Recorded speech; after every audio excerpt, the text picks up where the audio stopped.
understand that you can't measure from where you stand right now how long anything is going to take by how long it's been taking.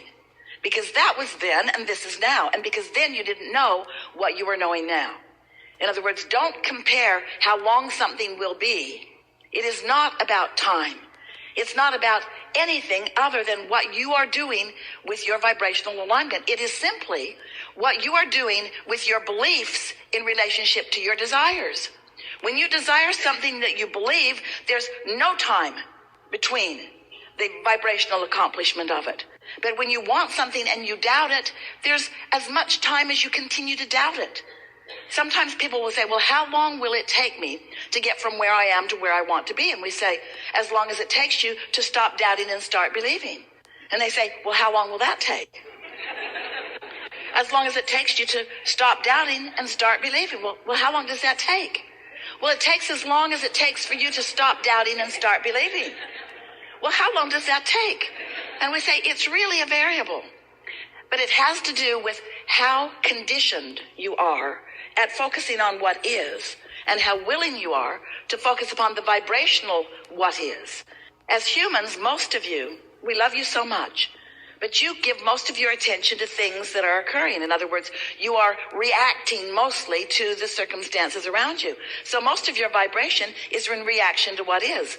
So if you're looking at something that pleases you, your reaction is one that is beneficial to you. But if you're looking at something that doesn't please you, then your vibrational reaction is something that is not beneficial to you. And you got to cut that out. You've got to stop just looking around by default, and then reacting to what you see and expecting any consistency in your vibration.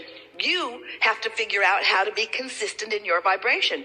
You have to decide, and you have to practice, and you have to become good at, a master at, offering a vibration that feels good even when the condition hasn't changed.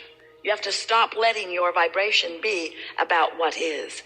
You have to begin to find a way to let your emotions travel down the path of how you want to feel. So how do you do that? How do you do that after you've been reacting to life so long? Your kids are so sweet this morning, and you just love them so much. So easy to love them. They were sleeping long. The sweet little faces when they're asleep. And then they wake up. And they start fighting with each other right away.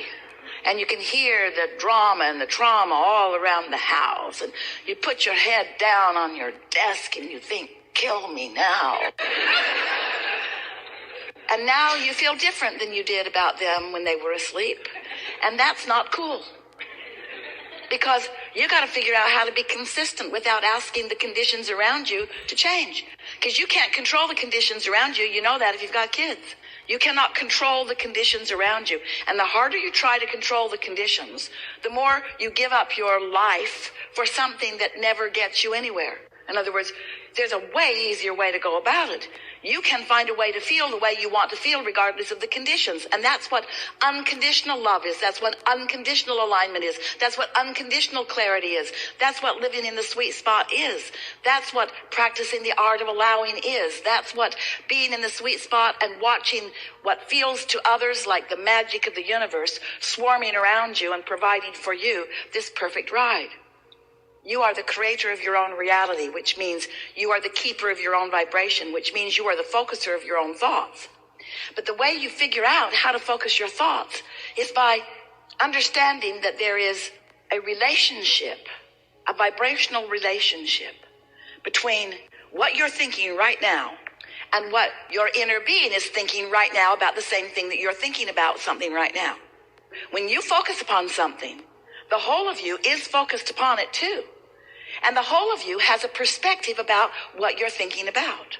So let's say you're focused upon something that is really causing you a feeling of irritation. The reason that you feel that feeling of irritation is because your inner being is focusing upon exactly the same thing from a different point of view. Your inner being is expecting good to come, and you, if you feel negative emotion, are not. The reason that you feel doubt, the reason that you feel any negative emotion is because your opinion right now is bogus. Or we can be kinder than that. short-sighted or stupid. No. Your perspective right now is different than that of your inner beings. Now, we're playing with you. We don't want you to feel critical of yourself, and we certainly are not feeling critical of you, because you live in this time-space reality, and law of attraction is managing everything around you. So if you have some momentum going that is causing you to feel some negative emotion, you're not going to stop it all of a sudden, because law of attraction will not allow it. Whatever you've got going on vibrationally, the law of attraction is bringing you more of. So law of attraction works tremendously to your advantage and tremendously to your disadvantage, because it responds to whatever it is you've got active within you. But it also responds to whatever your inner being has going on actively too. For example, if life has caused you to want more prosperity, your inner being is focused upon that prosperity, and not just believing it, but knowing it absolutely. So as your inner being is focused upon the prosperity that you've carved out and asked for, if you're focused for some reason on some event that makes you feel shortage consciousness, then there's a vibrational variance right here, right now, on the same subject, because your inner being believes, knows your financial abundance, and right now you don't. And you're feeling the negative emotion that is evidence to you of how much your inner being believes. Do you like the way we said that? That's evidence of how much your inner being believes. It's also evidence of how much you don't believe, but that's not the part we want you to focus upon. We want you to focus upon how much your inner being believes in your autonomy, in your prosperity, in your ability to thrive on your own. Because each of you are extensions of source energy. And source energy is raining down around you and upon you and for you on your behalf blessings of indescribable proportion and nature. And if you're not realizing them fully, it means you've got some shortage consciousness going on in your point of view, which we understand why you would, because you've been looking at what is, looking at what is, looking at what is. Oh, things move forward so much more slowly than they need to. You could clean up your vibration and shorten that gap of manifestation. And we wish that for you. We don't want you to wait so long for something that it's hard to remember how much you want it. We don't want your desires to feel like disappointment to you. We want them to feel like the fresh idea that they felt like when they first occurred to you in the beginning. So, very briefly, we want to remind you that you were source energy before you came into this physical body.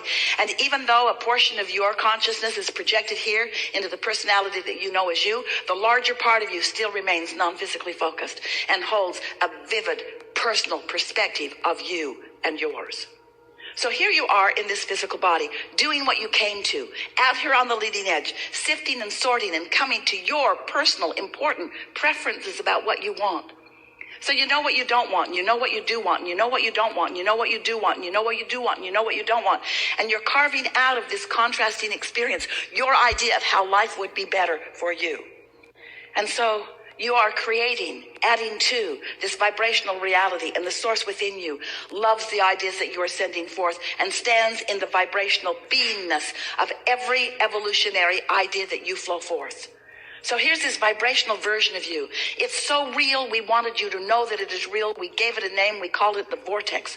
The vortex of creation. Wrote a whole book about it because we want you to come to understand and believe in this vibrational reality as much, no, even more than you believe in the reality that you can see and hear and smell and taste and touch. Because you got to know that life has caused you to create this. And it is a reality that your inner being knows and bees. So now we want to ask you a question. You have not heard us ask this question before because we have not asked it of you before. So since this vortex exists, and since your inner being is standing right in the middle of it, what do you think it feels like to your inner being to stand in the middle of what you've created? Proud, excited, exhilarated, interested, eager, and happy for you to begin your personal now realization of the details and the unfolding of what you've put together. Now, you can't even describe it very well because you've been putting pieces of it in there for such a long time. And you don't even realize how perfectly the pieces that you've been asking for all fit with one another. So there is a reality that's been forming that when you allow it will surprise and delight you beyond our ability to describe it to you verbally. But it is gestating and it is growing, and law of attraction is responding to it. Can you feel that law of attraction is responding to it? And as it grows and becomes and matures and exists, can you sort of get a feeling of your relationship with it? Can you feel how, as it is growing and expanding and becoming, can you feel how you, in your personality, in your human personality, have a relationship with it? Are you looking forward to it? Are you eager about it? Are you looking forward to the realization of it? Can you find the feeling of it? So as you hang around in more good feeling vibrations, as you meditate more and quiet your mind and therefore release all resistant thought, as you make lists of appreciation, and as you get out more, as you spend more time outside, as you move your body more and you drink more water and you just get feeling better and spend more time with people that are nice to be with and do the things that make you feel good. Stop watching the news on television. Stop trying to solve the problems of the world. Just live in your own life and get to yourself a little more and allow your natural cork to float. It will if you won't hold it under the water. When you let go, right back up there where you belong in the good feeling vibration. So as you're doing more and more of that, frequently, because you'll be in that vibrational vicinity of where your vortex is, ideas will flow from that vortex right into your head. You'll realize something. You'll get an idea about something. You'll say, oh, I know what I want. I know what I want. And when that occurs, that means that there is a seamless transfer. This is thoughts turning to things. That's what's happening. Thoughts turning to things. But thoughts can't turn to things if the things that you are creating are in this